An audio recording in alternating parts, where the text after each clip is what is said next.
Hello, everyone. This is Pastor Greg. Joining me today, Dr. Marks. We have another fun subject. What is the Bible? 66 books written by 40 or so authors. What do you have to say about that? Well, there's the old rhyme that the Bible, B-I-B-L-E, is basic instructions before leaving earth. And that really is what it is. It's the basic instructions from, it claims to be from the one and only true God, the one that created the heavens and the earth. So if your existence, my existence, we owe back to him, well, then the instructions for how to do this, that's what the Bible really is. So in context of the Truth to Go project, the focus and the thread that's woven between every subject is truth, right? So the first measure in which we can look at that is through the lens of observational science, right? Mm-hmm. So observationally speaking, we can look at something such as archaeology, right? Yep. Well, exactly. The Bible itself is historically accurate. In fact, it's the single most historically accurate ancient document ever written in any language. Nothing comes close to it. It has more to support what it says as being what actually happened in history than for any other document, which is something we would expect if it comes from the one and only true God. Sure. So just to paint a picture, so you've got Plato and Aristotle and these sources that are commonly accepted in accredited universities, right? Yes. Let's compare how the Bible compares to those. There is no comparison. Not really. I mean, there's by far, now this is a whole nother subject you're opening up here on why the Bible could be reliable. Sure. But there are by far more ancient sources for us to check what we have today against what they wrote. And those documents are closer in time, those ancient documents are closer in time to when the authors actually wrote the originals than for any other document ever written. So let's just put this in context a little bit. So are we talking Plato and Aristotle have 5,000 copies and the Bible has 10,000? No. They don't have anywhere near that. I mean, if you look at the Greeks, for example, most of your Greek literature have less than 10 copies, ancient copies. Original copies at the time. They're not even originals. No, most of them date yeah. to 400 to 600 years or later. In fact, the best that you can find is the Iliad by Homer. There are 643 ancient documents of the Iliad by Homer, but the oldest of these is still 900 years after the original was written. So 900 years after these original events took place. That's correct. People don't question them at all. No. And this is taught as absolute truth in universities that this historically took place, correct? Right, but the Bible has for the New Testament, has more than 25,000 ancient documents. I mean, the comparison. And how close are you talking to the original events that took place? Within 80 to 100 years. Okay.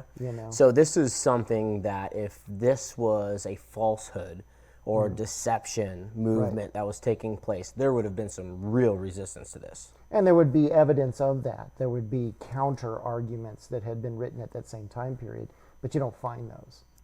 Well, let's get into a little bit more about the Bible. What does the Bible actually claim? So it claims to be the written word of God, the specific revelation from God, the creator of the universe, to mankind. Let's get into the history. Like, historically speaking, what does the Bible take us through? If somebody were, let's just say they'd never heard of the Bible before, what does the Bible account for? Well, the Bible begins at the beginning. In fact, the very first verse is, "In the beginning, God created the heavens and the earth." It starts with creation.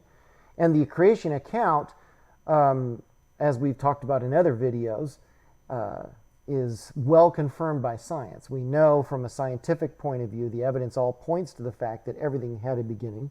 And prior to that beginning, there was nothing. Sure.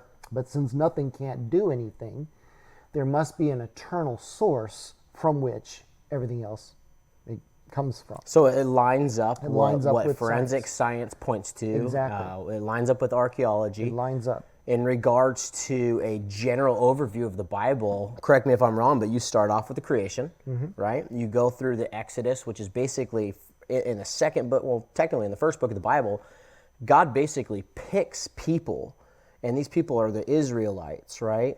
And he says... The descendants of Abraham. Yeah, the descendants of Abraham. And he says, I will be your God and you will be my people. And he takes them through this whole journey of a lot of what we call the Old Testament or the Old Covenant. Yes. And the Bible essentially is two parts, right? You've got the Old Testament or covenant and the New Testament and New Covenant. So let's get into the New Testament real briefly. What is the New Testament? Well, it's 27 books that tell the story of Yeshua, Jesus, the Messiah, who was predicted in the Old Testament would be coming and declaring the truth from God. The mystery was, in the Old Testament, you find all kinds of prophecies that we can prove were written hundreds of years before Jesus was born. And we can see those things fulfilled in the life of Jesus. And, the mystery was, when you read the Old Testament scriptures, it looks like, well, Jesus is like God. Well, yes, and that's exactly what Jesus said. I am God in the flesh. Yeah. That was a mystery in the Old Testament, Yeah. but it was there. It was in the scriptures. It just was fulfilled in him. And then the rest of the New Testament is the explanation of what Jesus said, what he meant, and the spread of the early church. And then, of course, the last book of the Bible is what we call eschatology, the last things. It's what's coming in the future, how this is all going to end. Sure. So God gives us basically this overall GPS map of how things are going to progress. He doesn't give us every little road and or detail, but he gives us a pretty detailed map of some of the last things that will take place on planet Earth, correct? Yeah, you can look at the Bible almost like bookends. You've got Genesis at the beginning, the very beginning of time, the creation of everything. You have Revelation, the very end of time, the end of everything going into what we call the eternal state. Okay. And everything in between.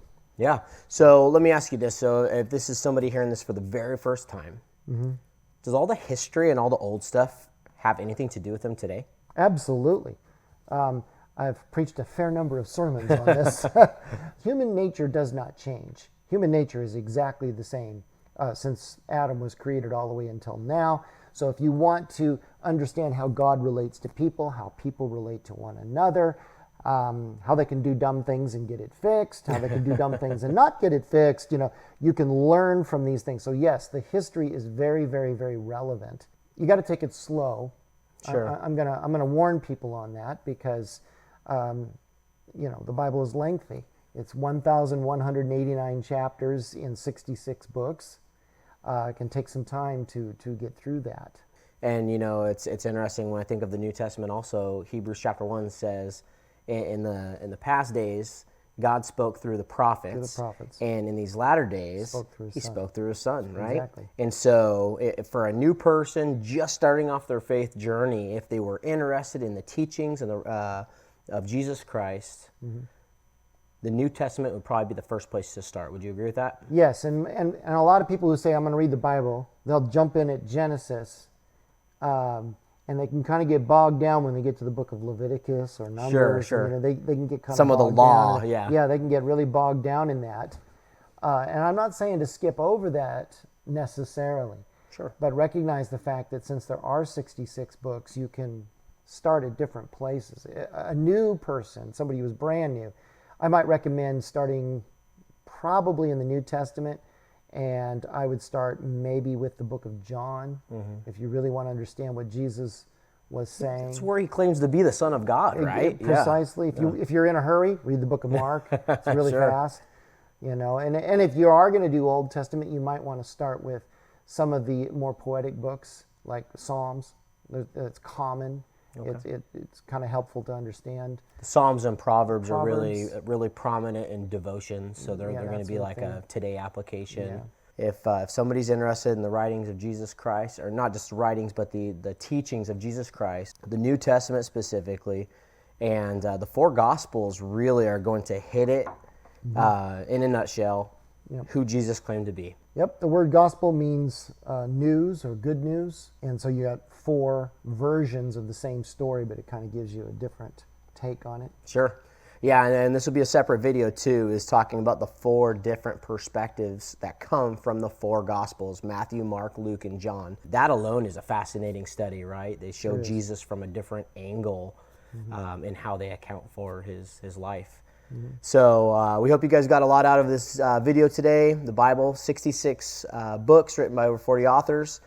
And in conclusion, it claims to be the Word of God, the inspired Word of God from the Creator, the supernatural Creator of all things, with a specific message for you and I. That is correct. And it was confirmed by miraculous things that only God could do. So those books were accepted as soon as they were written down because of those miraculous things. The eyewitnesses saw these things. They said, this is a genuine revelation from God. They held on to it, and then it happened again. And that's how it was put together. Sure. And so the miraculous was a confirmation it was God in the present. Exactly. And then the it's also archaeology is the confirmation in now. Exactly. And then also, which we're going to do another series on this too, is the prophetic, right? The prophetic in itself, a lot of people kind of bag prophecy in this general vague thing. Mystic, or Yeah. they're fearful of it. They don't need to be, but that's a whole other video. Sure, yeah, but prophecy is certainly another dynamic in which God proves I'm outside of time, and I'll call it in advance. That's correct. Take care.